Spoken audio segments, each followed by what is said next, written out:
Nah, ini sempat viral nih, Bung. Semakin viral bahkan ya semenjak Pak Betor ini mengucapkan ijazah Jokowi itu dibuat di Pasar Pramuka oleh tim relawan, bahkan detail segala macam. Nah, sampai saat ini tuh belum ada tudingan bahwa itu bohong atau gimana. Nah, ini menurut Bung Ahmad Kozidin gimana? Ya, bismillahirrahmanirrahim. Pemirsa sekalian, mudah-mudahan selalu sehat. Nah, memang makin kesini makin kesono.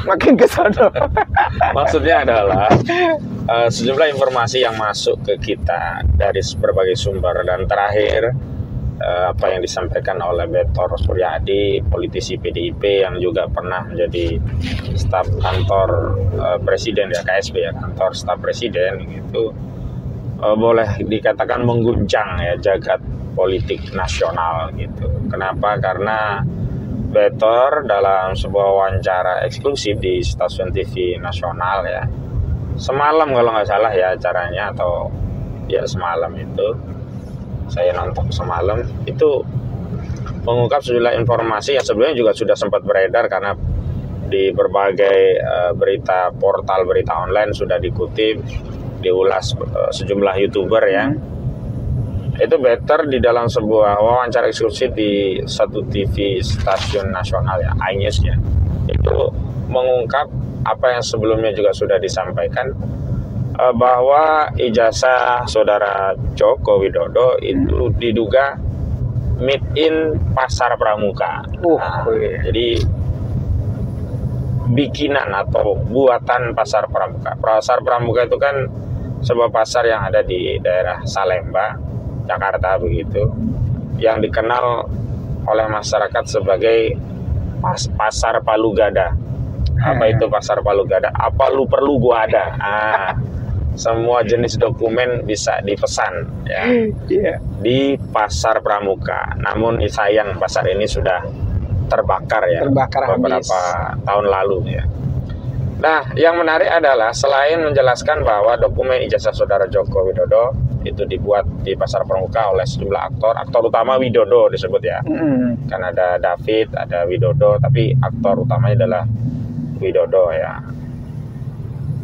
Betor juga menyebut sejumlah nama yang itu menjadi relevan ceritanya gitu loh dengan pelaksanaan kontestasi Pilpres di periode pertama Jokowi ya, 2014 gitu. Yakni apa? Yakni Betor menyebut bahwa dokumen itu disiapkan oleh sebuah tim dari Solo, ada Widodo tadi itu, yang diketahui juga tim Jakarta, yang kemudian diserahkan kepada tim Jakarta, selanjutnya diserah terimakan kepada Andi Wijoyanto, yang saat itu memang Andi Wijoyanto itu menjabat sebagai sekretaris tim pemenangan pemilu Jokowi JK ya, yang periode pertama. Yang kedua juga dia menjabat tim sukses sekretaris pemenangan juga di periode Jokowi Ma'ruf Amin begitu. Nah, itu informasinya bahwa barang yang diserahkan dalam pengertian ya ijazah ya, itu bukan barang asli, tapi barang yang dipesan di Pasar Pramuka. Pemesannya itu si Widodo ya, cuman orang ini katanya hilang, ini aktivis partai juga kata si Betor gitu. Dan memang Andi Wijoyanto juga sudah memberikan respon yang jelas, dia membenarkan bahwa dia yang menerima dokumen itu, dia juga yang mendaftarkan ke KPU, sudah diverifikasi oleh KPU ya, tapi dia sama sekali tidak pernah terbesit bahwa dokumen itu bermasalah gitu. Karena saat itu ukurannya adalah bahwa dokumen itu sudah sempat digunakan untuk pilkada di Solo, juga pilkada di DKI Jakarta ya kan. Ya, jadi dia kalau istilah agama itu husnudzon ya, bahwa barang itu benar gitu. Kemudian dia daftarkan dan diverifikasi, lolos, sah, ya sudah begitu. Nah, tapi ketika ditanya oleh Mikael ya dari Sentana TV, apakah sudah pernah melihat? Ya, memang melihat. Apakah ijazah tersebut sama dengan apa yang beredar hari ini di sosial media? Andi Wijoyanto menyatakan tidak ingat gitu. Dan saat hari ini persoalan ijazah itu dipersoalkan publik, ya Andi Wijoyanto menyerahkan itu semua kepada publik. Artinya Andi Wijoyanto juga tidak ikut pasang badan ya, dalam pengertian dia tidak menyatakan, oh itu pasti asli, saya saksinya, saya yang mendaftarkan. Enggak. Dia hanya menyatakan dia sudah menerima kelengkapan berkas, sudah dia teruskan kepada KPU. Memang ada satu hal yang ditanyakan oleh KPU, apakah gelarnya akan disebutkan. Kalau gelarnya akan disebutkan, maka butuh lampiran dokumen legalisir dari ijazah yang gelarnya akan ditampilkan itu. Jadi menurut saya Andi Wijoyanto normatif, dan dalam perspektif pembelaan dia tidak pasang badan untuk Jokowi, dia normatif saja gitu. Oke. Nah, yang menarik adalah analisis dari Betor. Dia menyatakan bahwa ketika ditanya apakah itu palsu, yang pertama dia jadikan parameter adalah kajian Bambang Trimulyono yang menyatakan Jokowi tidak pernah punya ijazah ya di UGM gitu. Kedua juga ada salah satu mantan profesor mantan dekan di UGM, Prof. Sofian siapa begitu ya, itu juga menyatakan tidak ada mahasiswa Jokowi itu di UGM, di Fakultas Kehutanan gitu. Dan yang paling penting adalah kenapa ijazah yang UGM yang IR itu ya diduga kuat palsu bikinan Pramuka begitu, karena saat mendaftar di Solo verifikasi dokumennya tidak ada gelar insinyur. Makanya Jokowi dulu kan dikenal gelarnya adalah Dr. Andes gitu lah. Kenapa baru muncul dia menjadi IR itu kan setelah maju Pilgub DKI dan Pilpres 2 kali. Jadi menurut saya nalar kritis seorang Betor ini ya reasonable gitu loh, ya masuk akal gitu lah, logis gitu loh. Tinggal bantahan terhadap hal ini yang belum ada sampai hari ini. Ya kalau si Rifai Kusuma Negara kan tidak membantah substansinya. Dia hanya mengkritik Betor, itu kan hanya informasi yang dia ketahui dari orang lain, bukan Betor langsung yang menjadi saksi hidup tentang pembuatan ijazah itu. Begitu. Oke, Bung, apakah ini semenjak Betor mengucapkan itu, apakah ini mungkin bisa sealur dengan narasi chaos yang disebut oleh Pak Yakub? Ya tadinya saya bingung ya, kenapa seorang kuasa hukum secara terbuka menyampaikan statement di hadapan publik kalau ijazah saudara Joko Widodo ditunjukkan itu akan chaos gitu. Kan kita semua kan ya common sense ya secara normatif kita kan menganggap menunjukkan ijazah asli itu kan nggak ada kaitannya, nggak ada kausalitasnya dengan potensi chaos gitu. Apalagi kalau ijazah itu memang asli, kan justru yang muncul kebanggaan dari pemiliknya, dan bagi publik itu justru akan meredam ya perdebatan publik yang selama ini menjadi liar karena memang ijazahnya tak kunjung ditunjukkan oleh saudara Joko Widodo begitu. Tapi begitu ada informasi dari Betor ini, oh apa ini maksudnya chaos? Kenapa? Karena barangnya memang meet in Pasar Pramuka.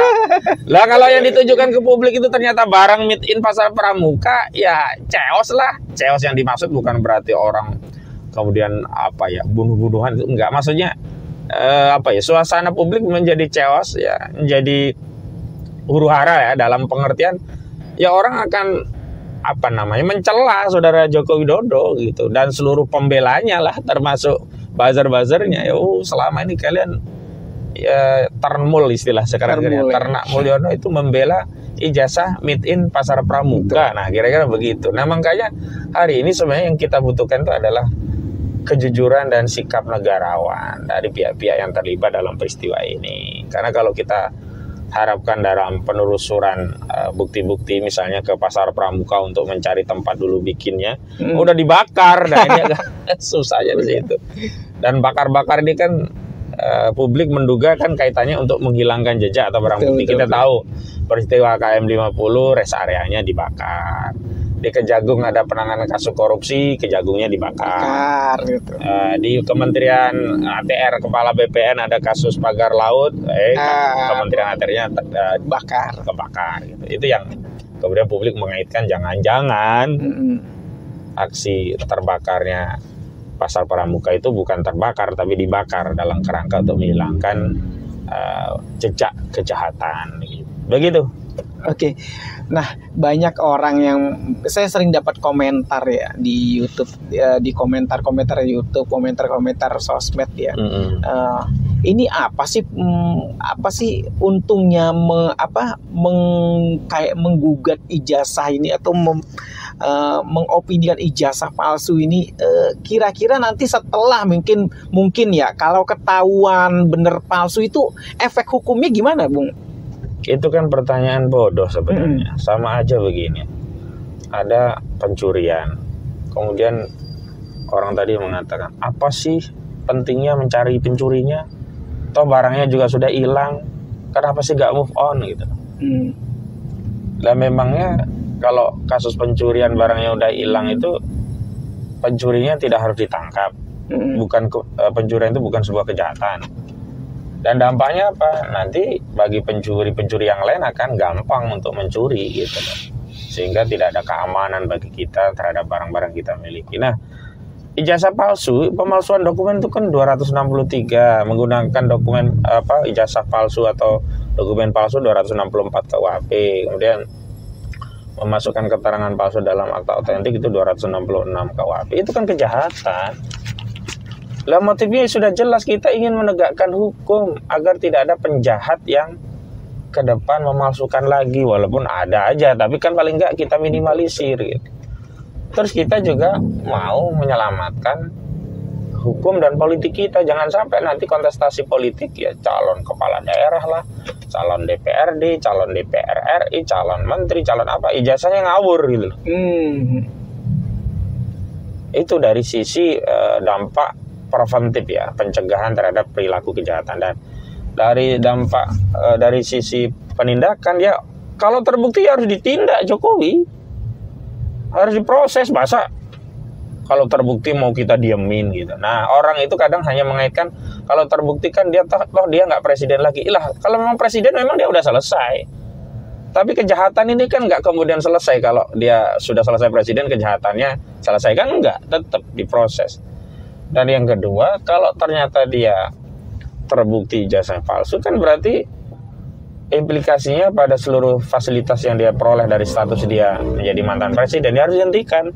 Ngapain kita ngasih rumah mantan presiden ijazahnya palsu? Ngapain kita ngasih uang pensiun mantan presiden yang ijazahnya palsu? Bahkan ngapain kita tempatkan dia di jabatan publik seperti menjadi Dewan Penasihat dan Antara kalau ijazahnya palsu?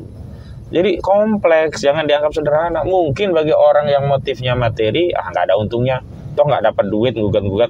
Nah, itu kebiasaan dia membaca orang lain tuh pikirannya seperti dia. Itu namanya etnosentris. Orang lain tuh kayaknya kayak saya deh. Kalau saya melakukan sesuatu itu harus dapat duit. Orang lain dianggap juga begitu. Nah, padahal nggak semua orang punya motif selalu materi. Masih banyak putra-putra dari bangsa ini yang berjuang itu motifnya untuk menegakkan kebenaran, kejujuran, keadilan, menegakkan nilai-nilai atau value yang harus kita lestarikan seperti tidak boleh bohong dan seterusnya itu.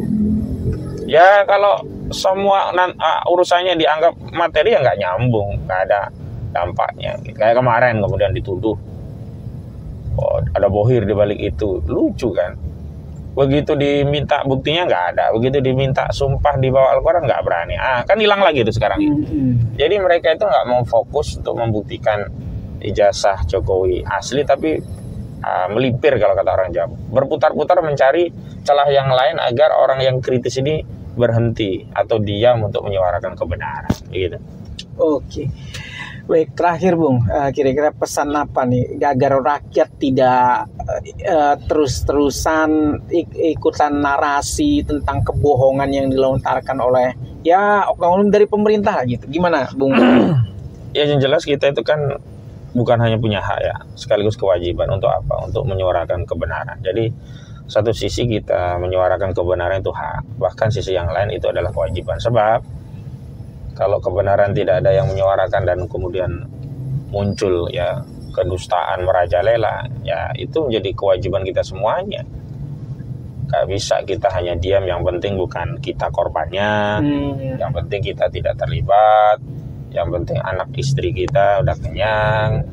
Itu namanya orang yang egois.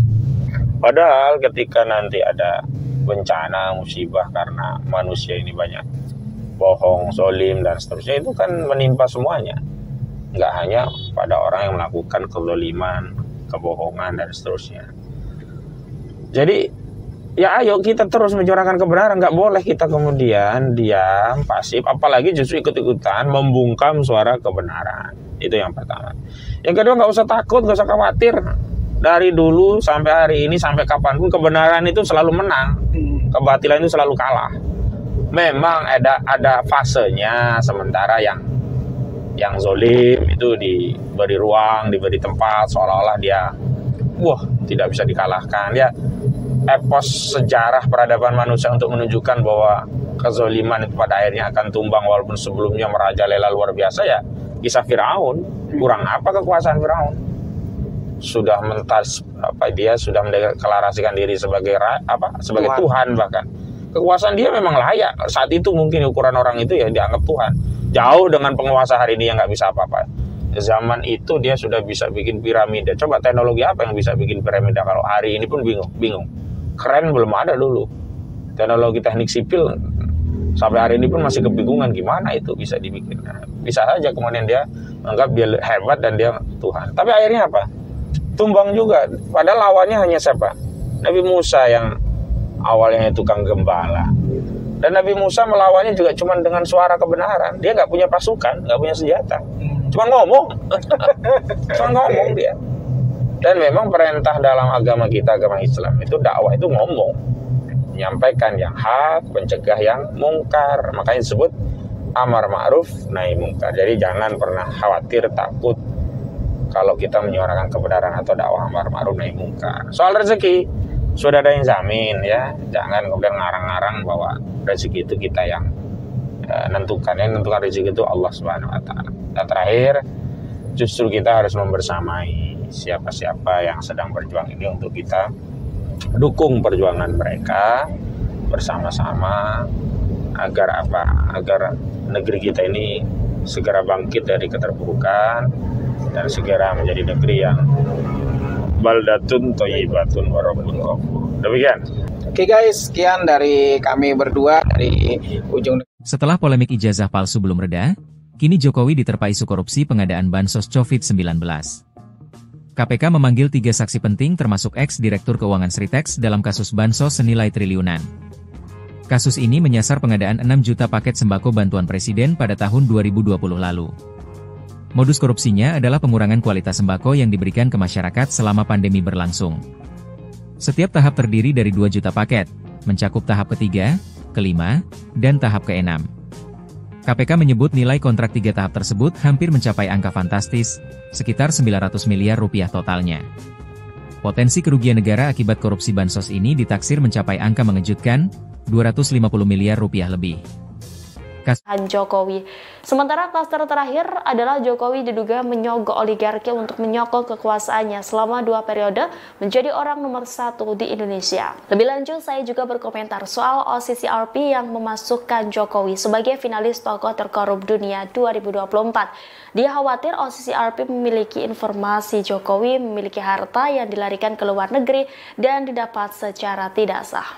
Saya mencoba membagi 5 klaster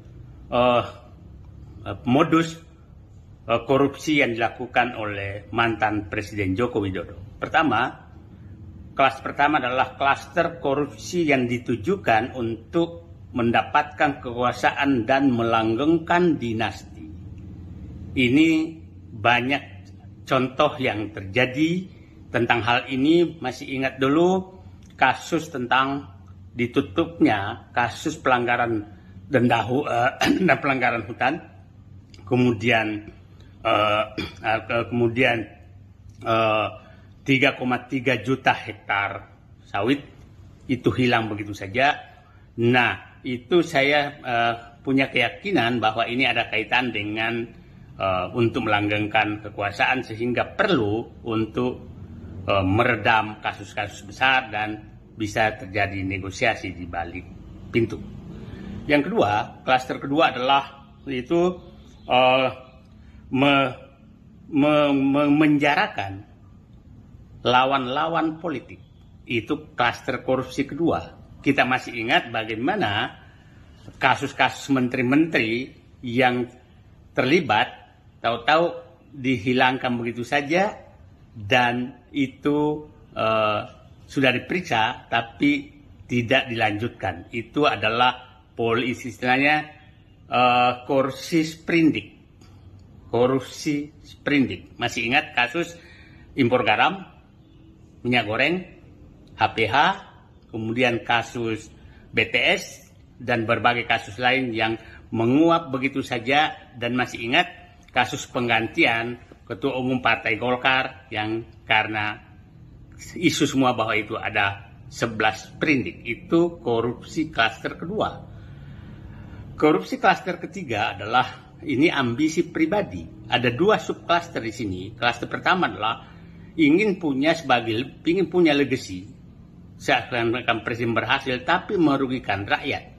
Contohnya membangun kereta api cepat, membangun infrastruktur yang sangat mahal yang menyebabkan BUMN bangkrut, rakyat mengalami kerugian, membangun IKN, dan membangun bandara-bandara yang tidak sama sekali dibutuhkan demi ambisi pribadi Jokowi. Ambisi pribadi kedua adalah terkait dengan keluarga. Masih ingat kita terkait dengan kasus penyelundupan penyelundupan nikel yang disebutkan oleh almarhum Faisal Basri melibatkan Airlangga Hartarto dan Bobi Nasution.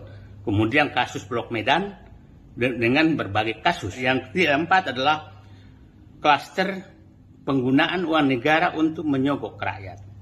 Utang BUMN, utang negara sangat naik karena betul-betul digunakan untuk membuat bansos pencitraan yang sangat banyak. Yang dilakukan itu dalam rangka menyogok rakyat. Itu klaster keempat. Klaster kelima yang terakhir adalah klaster korupsi dengan menyogok oligarki.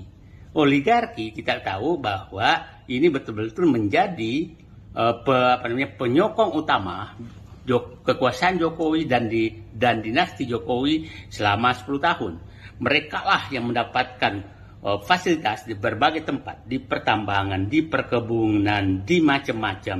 Nah, untuk melanggengkan kekuasaan Presiden Jokowi. Nah, ini puncaknya terjadi adalah oligarki adalah pemberian PSN di berbagai tempat dan fasilitas-fasilitas lain. Sangat jelas bahwa itu merugikan negara, merugikan rakyat. Anda bayangkan contoh kasus PIK 2, rakyat dipaksa dengan status PSN dan Rempang juga demikian. Nah, yang terakhir, yang paling saya was-was adalah bahwa siapa tahu sebenarnya lembaga OCCRP memberikan status mantan Presiden Joko Widodo selaku finalis pemimpin terkorup di dunia. Siapa tahu mereka memiliki data lengkap terhadap korupsi atau korupsi yang dilakukan dan disembunyikan di luar negeri. Ini yang paling was-was. Kalau itu terjadi, maka memang kita anggap bahwa siapa tahu 1 Januari 2025 OCCRP menyelamatkan negeri ini dengan membuka selebar-lebarnya korupsi yang sudah terjadi selama pemerintahan Joko Widodo. Tunggu edisi berikutnya. Terima kasih. Assalamualaikum warahmatullahi wabarakatuh. Download Tribun X sekarang. Menghadirkan lokal menjadi Indonesia. Saya mencoba membagi 5 klaster modus korupsi yang dilakukan oleh mantan Presiden Joko Widodo. Ex-Sekretaris Kementerian BUMN Said Didu membeberkan dugaan korupsi yang dilakukan oleh Presiden ke-7 RI Joko Widodo. Hal ini menyusul lembaga non-pemerintah atau OCCRP yang menominasikan Joko Widodo sebagai tokoh terkorup di dunia. Said Didu dalam video yang diunggah di akun X pribadinya pada Kamis 2 Januari 2025 menyebut ada 5 klaster dugaan korupsi Jokowi semasa 2 periode kepemimpinannya. Adapun klaster dugaan korupsi pertama adalah melengkangkan kekuasaan dinasti dinasti mantan Gubernur DKI Jakarta tersebut. Said Didu meyakini hal tersebut dilakukan Jokowi dengan ditutupnya kasus pelanggaran denda kebakaran hutan terhadap 3,3 juta hektar tanah sawit. Pembatalan tersebut, kata Said, demi memuluskan kekuasaan Jokowi dan meredam kasus-kasus besar agar luput dari perhatian publik. Kemudian klaster kedua adalah membungkam dan memenjarakan lawan-lawan politik dari Jokowi. Dalam klaster yang sama, Said juga menyebut banyak kasus-kasus korupsi yang diduga menjerat menteri di era kepemimpinan Jokowi terkesan tidak dilanjutkan oleh penegak hukum. Menurutnya hal tersebut dinamakan korupsi sprindik. Saya juga menilai penggantian Ketua Umum Golkar Airlangga Hartarto ke Bahlil Lahadalia ada peran dari Jokowi. Dia menduga Airlangga mau untuk digantikan oleh Bahlil karena dia terjerat kasus hukum dan diketahui oleh Jokowi. Klaster ketiga, kata Said Didu, ada dua subklaster, yaitu ambisi Jokowi ingin memiliki legasi saat menjadi Presiden RI tetapi justru merugikan rakyat. Dia mencontohkan pembangunan infrastruktur yang ugal-ugalan sehingga membuat banyak perusahaan pelat merah bangkrut. Kemudian ambisi pribadi Jokowi kedua adalah keluarga. Kemudian klaster keempat, yakni Jokowi melakukan penyogokan kepada rakyat lewat bantuan sosial. Menurutnya hal tersebut telah membuat membengkaknya utang negara akibat kebijakan bansos yang dilakukan di era pemerintahan Jokowi. Sementara klaster terakhir adalah Jokowi diduga menyogok oligarki untuk menyokong kekuasaannya selama 2 periode menjadi orang nomor 1 di Indonesia. Lebih lanjut, saya juga berkomentar soal OCCRP yang memasukkan Jokowi sebagai finalis tokoh terkorup dunia 2024. Dia khawatir OCCRP memiliki informasi Jokowi memiliki harta yang dilarikan ke luar negeri dan didapat secara tidak sah. Saya mencoba membagi 5 klaster modus korupsi yang dilakukan oleh mantan Presiden Joko Widodo. Kelas pertama adalah klaster korupsi yang ditujukan untuk mendapatkan kekuasaan dan melanggengkan dinasti. Ini banyak contoh yang terjadi tentang hal ini. Masih ingat dulu kasus tentang ditutupnya kasus pelanggaran denda pelanggaran hutan, kemudian 3,3 juta hektar sawit itu hilang begitu saja.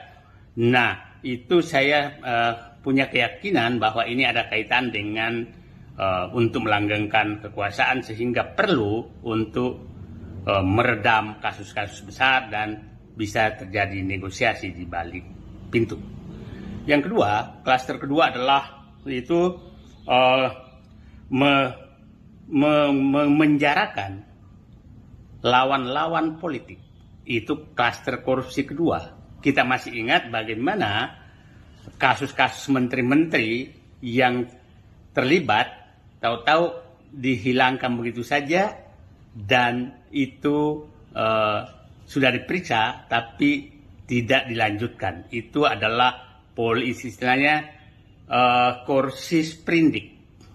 Korupsi sprindik. Masih ingat kasus impor garam, minyak goreng, HPH, kemudian kasus BTS dan berbagai kasus lain yang menguap begitu saja, dan masih ingat kasus penggantian Ketua Umum Partai Golkar yang karena isu semua bahwa itu ada 11 sprindik. Itu korupsi klaster kedua. Korupsi klaster ketiga adalah ini ambisi pribadi. Ada 2 subklaster di sini. Klaster pertama adalah ingin punya legacy. Seakan-akan presiden berhasil tapi merugikan rakyat.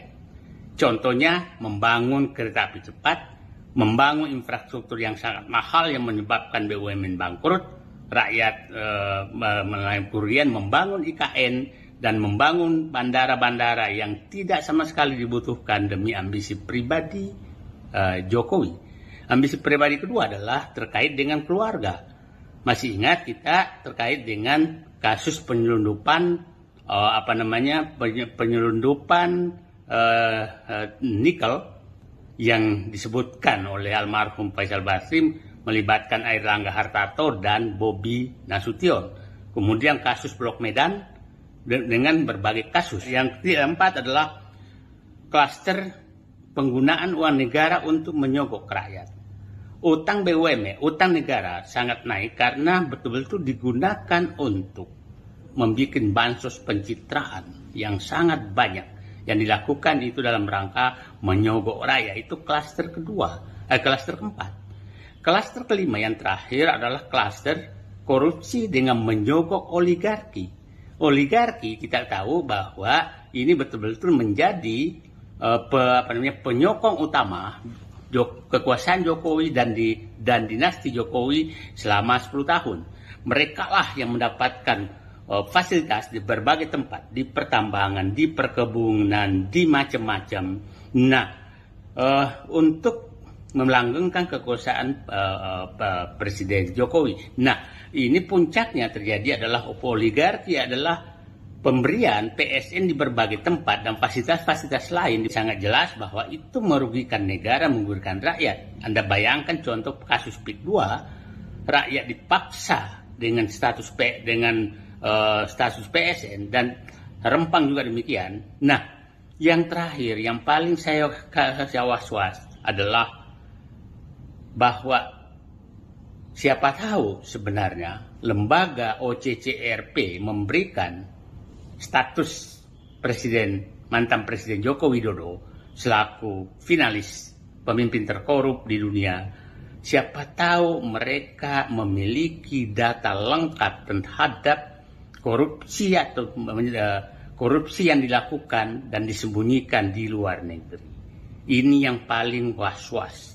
Kalau itu terjadi, maka memang kita anggap bahwa siapa tahu 1 Januari 2025 OCCRP menyelamatkan negeri ini dengan membuka selebar-lebarnya korupsi yang sudah terjadi selama pemerintahan Joko Widodo. Tunggu edisi berikutnya. Terima kasih. Assalamualaikum warahmatullahi wabarakatuh. Download Tribun X sekarang, menghadirkan lokal menjadi Indonesia.